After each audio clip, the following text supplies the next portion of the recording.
Vishnu Padpadamahansa Parivrajagacharya Asatarasi Srimad.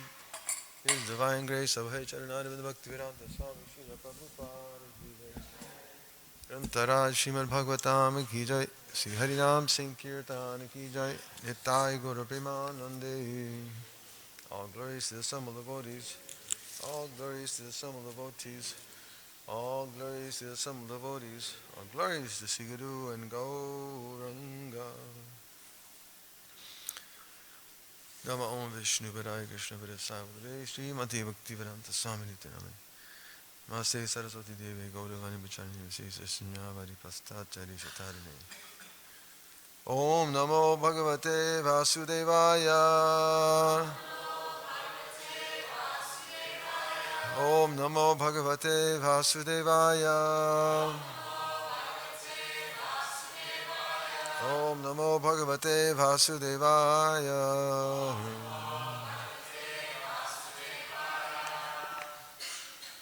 Reading from Srimad Bhagavatam, second canto, chapter 2, entitled The Lord in the Heart. And I believe we're on text number 4. Yep, okay. Satyam Kshito Kim Kashipo Prayasayar Baho Swasidhe Hi Upabarhanai Kim Sati Anjalo Kim Purudana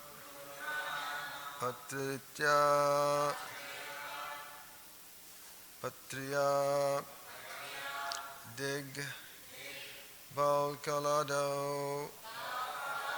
Sati Kim Dhukulai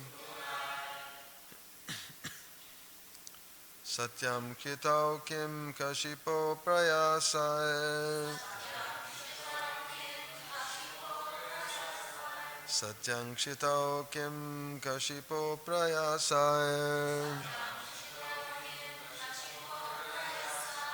Baho Swasidhe Upaparhanai Kim Baho Swasidhe Upapar Hi Upabharhanai Kim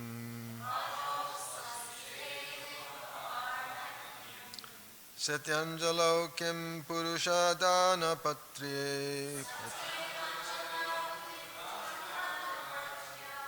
Satyanjalo Kim Purushadana Putya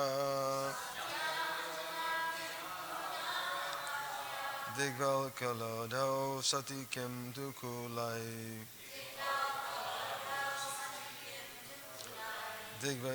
Digval Kalado Sati Kim Dukulai Satyam Kshito Kim Kashipo Prayasai Baho Sasidhe Upaparhanai Kim Siddhanjalo Kim Purushadana Patya Digval Kalodho Sati Kim Dukulai.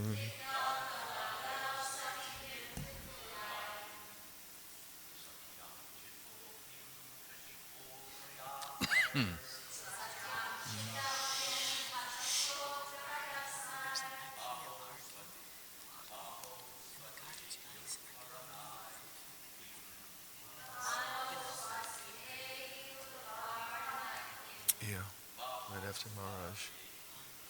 Right after Maharaj is finished. We'll ask whoever car belongs to, ask him to move it.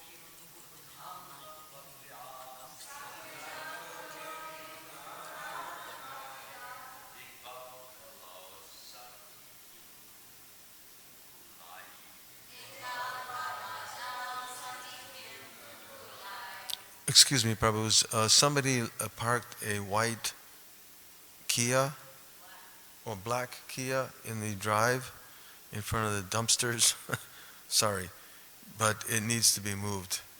The guys in the truck are waiting outside for it to be moved, if it belongs to anyone here. Thank you very much.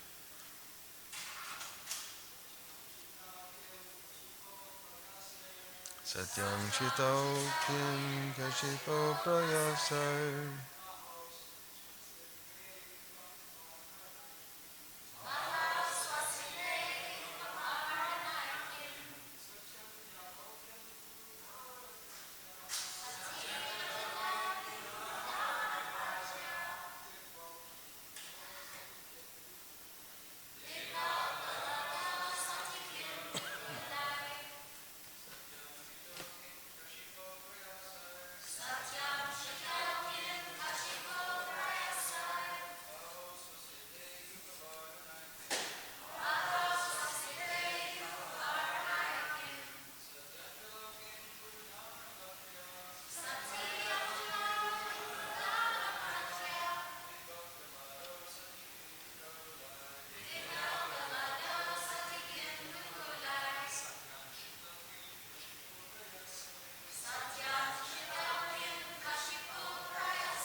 Bahosa Siddhe Yupavarhanaikim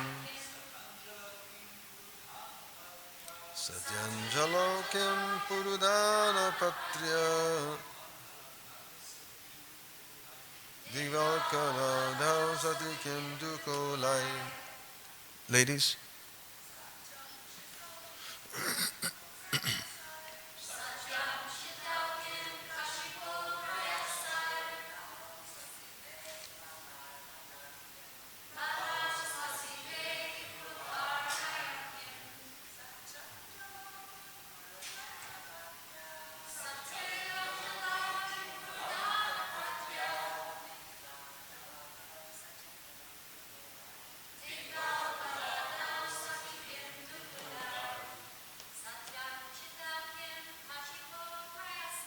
Satyam Chitokim Gashipo Prayasai Bahosa Siddhe Yupavarhanaikim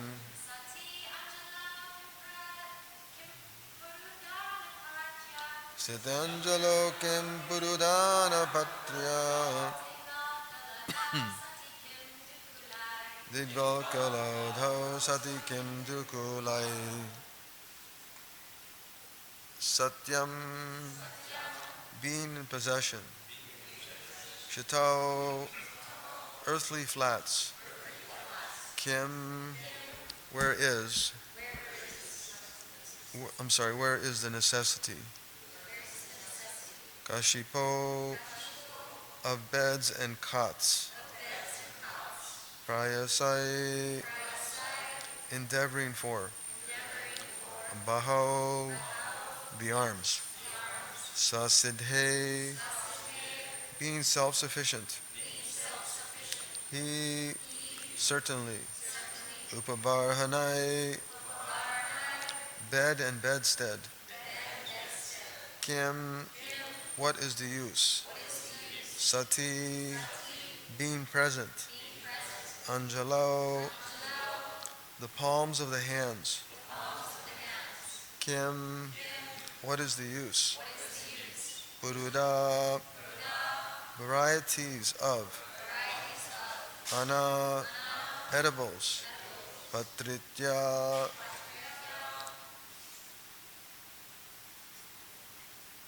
Pratriya, by the utensils. Dik, open space. Valkala ado, skins of trees. Sati, being existent. Kim, what is the use of? Dukulai, clothes. Translation and purport by His Divine Grace Srila A.C. Bhaktivedanta Swami Prabhupada Ki Jai. Translation: when there are ample earthly flats to lie on, what is the necessity of cots and beds? When one can use his own arms, what is the necessity of a pillow? When one can use the palms of his hands, what is the necessity of varieties of utensils? When there is ample covering, or the skins of trees, what is the necessity of clothing? Purport. The necessities of life for the protection and comfort of the body must not be unnecessarily increased. Human energy is spoiled in a vain search after such illusory happiness. If one is able to lie down on the floor, then why should one endeavor to get a good bedstead or soft cushion to lie on? If one can rest without any pillow and make use of his these soft arms endowed by nature, there is no necessity of searching after a pillow. If we make a study of the general life of the animals, we can see that they have no intelligence for building big houses, furniture, and other household paraphernalia, and yet they maintain a healthy life by lying down on the open land. They do not know how to cook or prepare foodstuff, yet they still live healthy lives more easily than the human being. This does not mean that human civilization should revert to animal life, or that the human being should live naked in the jungles without any culture, education, and sense of morality. An intelligent a human, cannot live the life of an animal. Rather, man should try to utilize his intelligence in arts and science, poetry, and philosophy. In such a way, he can further the progressive march of human civilization. But here the idea given by Srila Shukadeva Goswami is that the reserve energy of human life, which is far superior to that of animals, should simply be utilized for self-realization. Advancement of human civilization must be towards the goal of establishing our lost relationship with God, which is not possible in any form of life other than the human. One must realize the nullity of the material phenomenon, considering it a passing phantasmagoria, and must endeavor to make a solution to the miseries of life. Self-complacence with a polished type of animal civilization geared to sense gratification is delusion, and such a civilization is not worthy of the name. In pursuit of such false activities, a human being is in the clutches of Maya or illusion. Great sages and saints in the days of yore were not living in palatial buildings furnished with good furniture and so-called amenities of life. They used to live in huts and groves and sit on the flat ground, and yet they have left immense treasures of high knowledge with all perfection. Srila Rupa Goswami and Srila Sanatana Goswami were high-ranking ministers of state, but they were able to leave behind them immense writings on transcendental knowledge, while residing only for one night underneath one tree. They did not live even 2 nights under the same tree, and what to speak of well-furnished rooms with modern amenities. And still they were able to give us most important literatures of self-realization. So-called comforts of life are not actually helpful for progressive civilization. Rather, they are detrimental to such progressive life. In the system of Sanatana Dharma, of 4 divisions of social life and 4 orders of progressive realization, there are ample opportunities and sufficient directions for a happy termination of the progressive life. And the sincere followers are advised therein to accept a voluntary life of renunciation in order to achieve the desired goal of life. If one is not accustomed to abiding by the life of renunciation and self-abnegation from the beginning, once you try to get into the habit at a latter stage of life, as recommended by Srila Shukadeva Goswami, and that will help one to achieve the desired success. Om Ajnana Timirandasya Jnana Shalakaya Chakshur Militam Jene Tasmai Sri Guru Vinima. Chaitanya Mukam Gurudeva Chalam Prangalam Gai Dinkiram Yat Kibatam Hamande Sigaram Dinataranam Paramananda Madhavam Sri Chaitanya Ishwaram.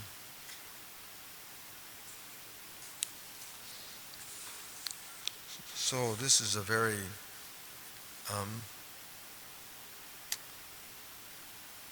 instructive verse.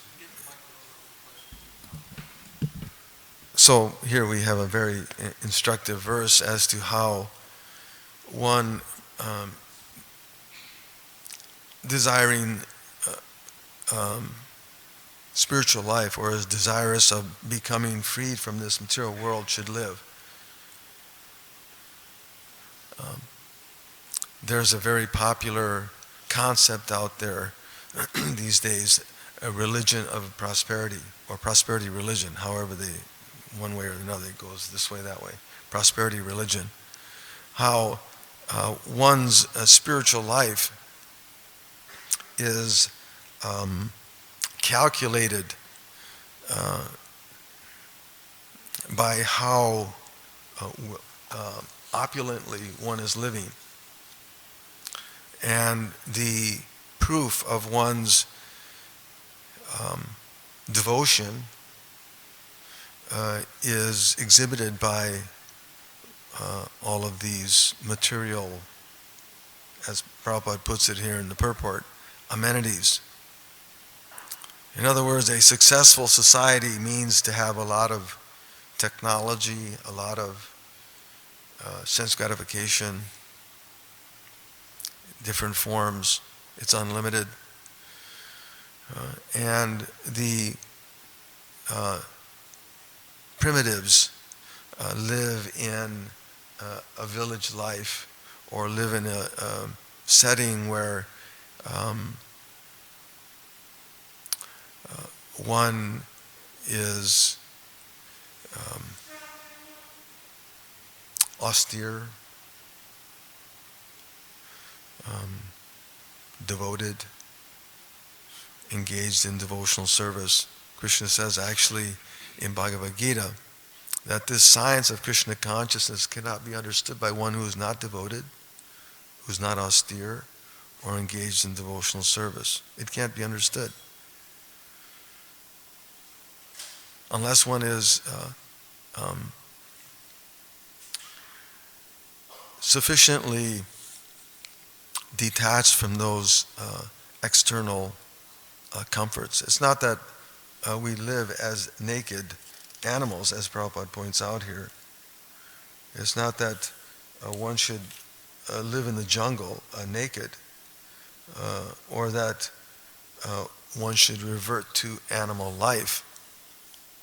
This is also the other extreme. Sometimes we see that in society, how sometimes you have those who are extremely absorbed in material things, sense gratification, and in those who are extremely on the other side, and a sort of a false renunciation in which they live in the streets without bathing or cultivating any kind of spiritual consciousness. So sometimes we see that in society. There's both extremes. But it's not that one who practices spiritual life can't be yet austere. Idam te na tapaskaya na bhaktaya kadachana. Krishna explains in the Bhagavad Gita that one has to be austere, engaged in devotional service. And that austerity means to minimize the necessities of life. Of course, the Varnashram system, it allows for certain necessities there, right? As a brahmachari, or as a grihastha, or as a vanaprastha, or sannyas, it allows for different levels of sense gratification, if you will. But still, it's a controlled atmosphere. It's not that we just live as sense enjoyers or as avadutes.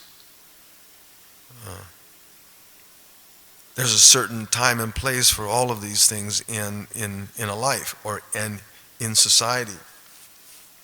In previous ages, the avadhuts, or the great sages and saints, were highly respected. And even to today, to the present day, you can find such personalities living in remote places, whether it be in the Himalayas or in some jungled area. There's still such persons there. And sometimes when you go to these remote places, you can even see them, and you can tell by their person that they're genuine. They're not some show bottle renunciate or show bottle enjoyer even. Srila Bhaktisiddhanta accepted a lot of material amenities, but we could never consider him to be a sense enjoyer, although those who were less intelligent considered that.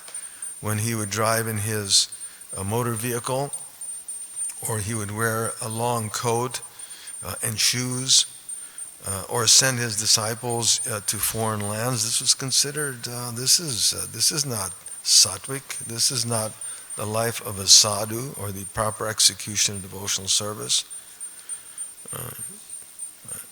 Or in, again, previous ages, previous times, there were great sadhus, and again, to the present day, you can go to such places. I've been to Badrinath, where you can sometimes meet these persons who live in little caves, and they have a little, what is there, like a potato sack? What are the potato sacks? Are burlap. A burlap door over their cave. One sadhu I saw was a little bit more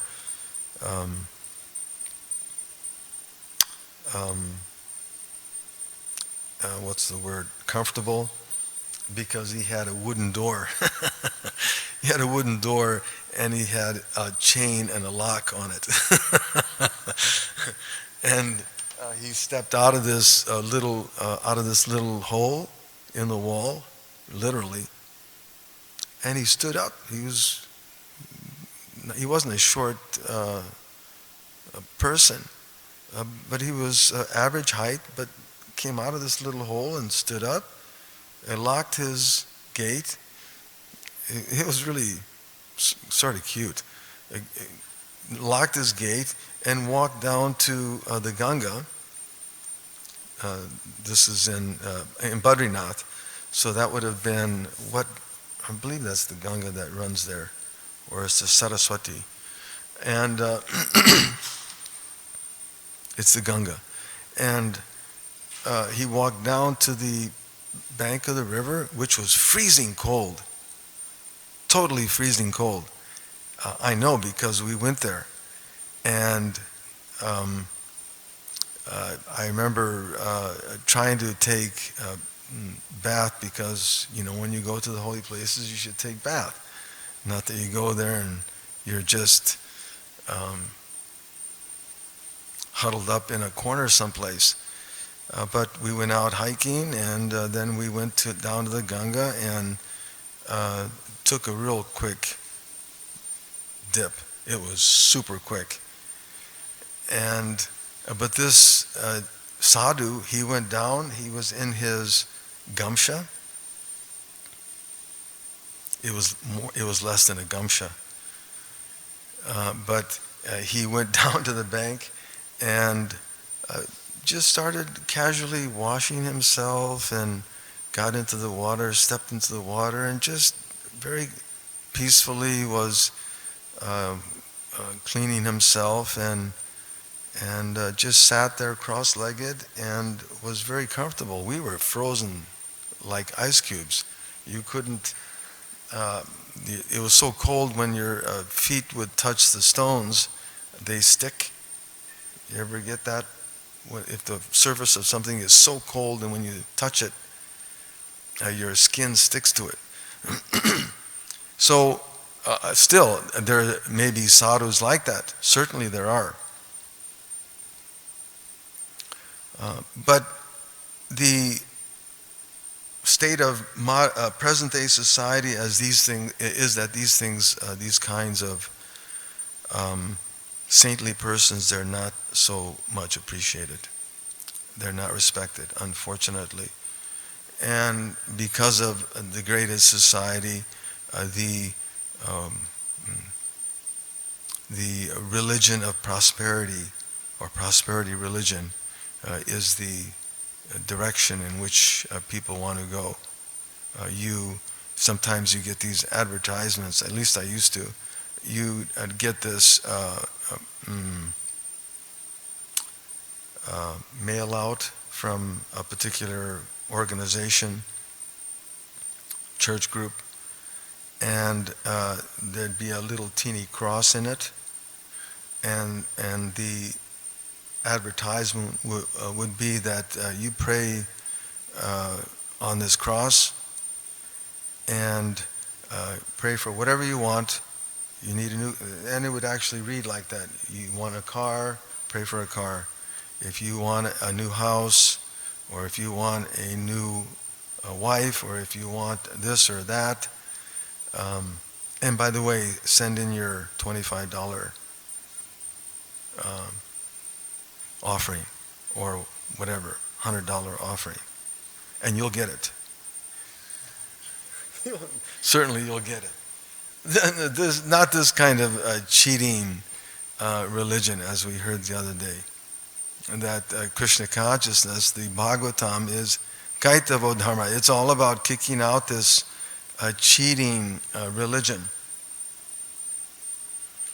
In this verse here, Srila Prabhupada is so nicely commenting that the necessities of life for the protection and comfort of the body must not be unnecessarily increased. Not that we need as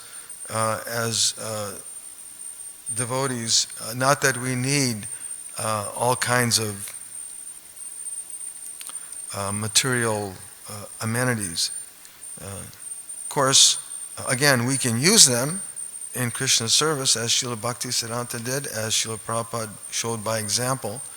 If Krishna offers these facilities, then we use them. This is the proper renunciation. This is the proper execution.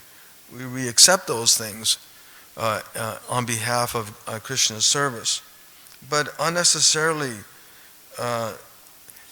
they shouldn't be increased. Instead, because again, that human energy is spoiled in the vain search of material happiness, because material happiness can't be had in this material world. Real happiness cannot be had. We can try to surround ourselves with so many levels and so many comforts, but ultimately these things they don't satisfy. Although the verse here is very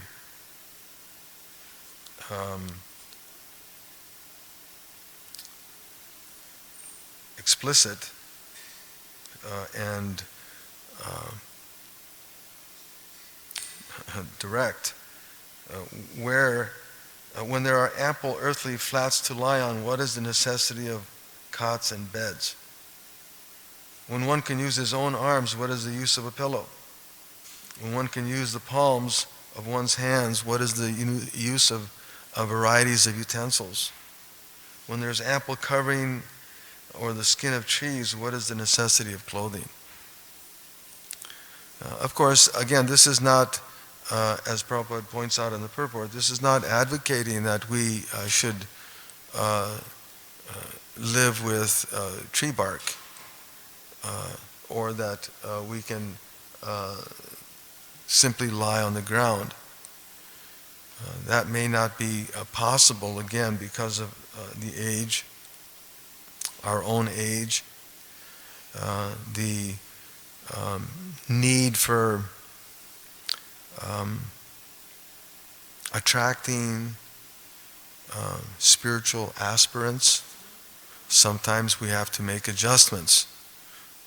That, okay, we have a very nice building, and that's to, again, attract a certain soul who is interested in Krishna consciousness, in spiritual life, but may not come to that level of living simply on the ground, or eating with just your fingers.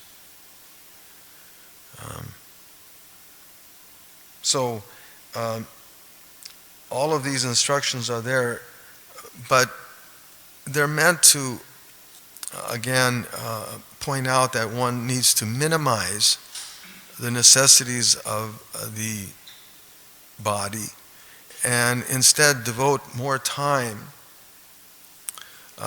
devote this most valuable human form of life, this precious opportunity we have in searching for the absolute truth, Atma Tattva, Dehapata Kalatradishu, Atma Sanyeshu, Asatsu Api. Tesham Pramato Nidhanam Pashanapi na Pashati. Unfortunately, the mass of people, although they're seeing, Pashanapi na Pashati, actually they're not seeing. Although they mechanically they may be out there operating in what most people would consider a successful life, and they're out and about doing whatever they're doing, they're actually not seeing. Although the organ is working, they're actually not seeing how their life is slowly dwindling. Imperceptibly, it's being diminished, to the point where one day one wakes up and realizes, oh my gosh, what have I done with this life? And what have I accomplished? I may have a couple cars, or I may have just nothing. What have I actually accomplished? So this should be one's focus. Atma Tattvam Griheshu Grihamedinam. Not to be absorbed in some Grihamedi life, but to search for the Atma Tattva, or knowledge of the self. That should be one's real focus. And Srila Prabhupada is pointing out that here in this purport, that if we make a study of the general life of the animals, we can see that they have no intelligence for building big houses, furniture, and other household paraphernalia, yet they maintain a very healthy life by lying down on the open land. One can live very happily in a very simple life. And of course, Krishna consciousness, it is that. Coming to Krishna consciousness, one has to learn how to give up everything, ultimately. I remember when we first came to Krishna consciousness, we had a lot of different material things, but immediately in the association of devotees, there was no interest in those such things, whether it was a car or friendships or material relationships. These were all heavy weights, and it was a pleasure to give them up to practice Krishna consciousness. They do not cook. They do not know how to cook or prepare foodstuff, yet they still live healthy lives more easily than a human being.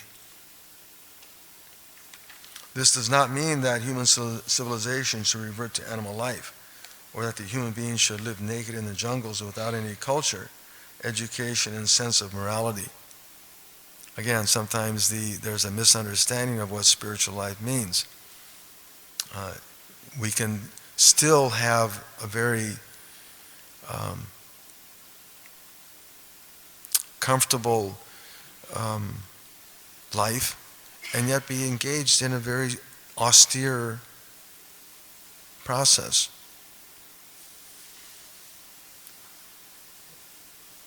As a matter of fact, Krishna consciousness is so opulent that for the majority of people who come to Krishna consciousness, once they come, they start appreciating and not only the association but the opportunities, and they become more relishable and more attractive than what was in the previous life. It's actually the other way around. There are so many stories of how devotees have come to Krishna consciousness, and now it's it's a much more opulent life, although it's at the same time it's detached and a simple life and renounced. Yet these simple things are so opulent. The opulence of the deities, the opulence of friendship, the opulence of prasadam, music and culture. As Prabhupada points out here, an intelligent human being cannot live the life of an animal. Rather, man should try to utilize his intelligence in arts and science, poetry and philosophy. These are the real valuable things. Not that we need these other distractions, because all they are is just distractions. And instead, one should reserve that energy of human life for self-realization. And Prabhupada gives the example of the Goswamis, Rupa and Sanatan, who were high-ranking ministers of state. They were quite qualified personalities, and yet they gave up all these things to be in the association of the saintly persons, and executed Krishna consciousness and left a whole storehouse of knowledge. This is real wealth. They didn't live, as Prabhupada points out here, even 2 nights under the same tree, what to speak of well-furnished rooms with modern amenities. Still, they were able to give all kinds of important literatures of self-realization. So, so-called comforts of life are not actually helpful for progressive civilization. Rather, they are detrimental to such progressive life. There's so much talk now in society about progressive living. But real progress means that one advances in spiritual life. Not that everyone is obsessed with health care, and of course these things are important, but civil liberties, and there's so much discussion nowadays about what is a progressive living. The politicians, some are progressive, some are not. It's just all a very confusing hodgepodge, actually. It's just word jugglery. They don't really have any answers, and have no information of what progressive life means. But here Srila Prabhupada is pointing out that real progressive life means to be engaged in the cultivation of self-realization. So,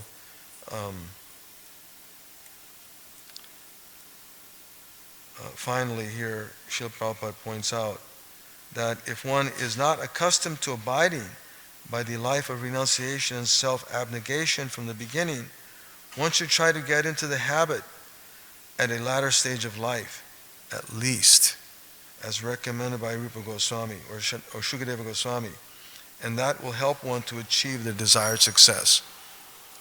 So now or whenever, even later, every moment has to be engaged in that search, and that is the real success of human life. We'll end there. Are there any questions or comments? Yes, Prabhu. One question.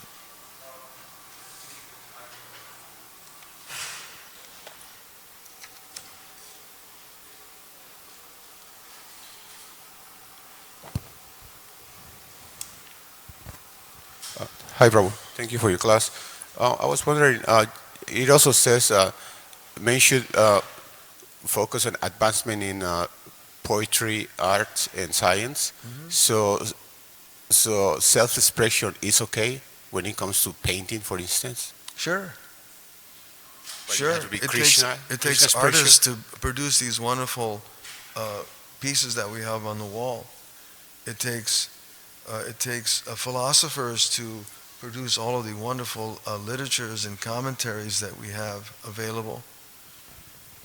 And it takes artistic people to create wonderful melodies and instruments to play them with. So it's these things are acceptable and they're useful in Krishna consciousness. We take them. That's the proper use of them. Otherwise, we're not interested in some artwork. Sometimes you go to the museums and they have this artwork which doesn't make any sense.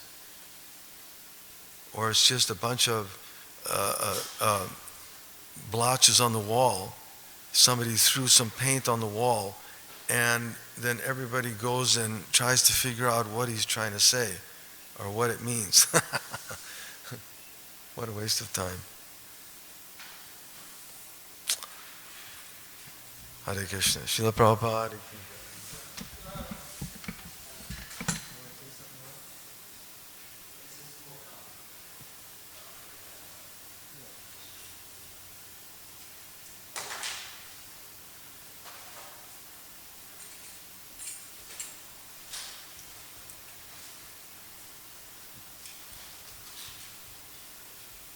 First, thank you for a wonderful class and enlightening us on the principle of simplicity versus excessive opulence.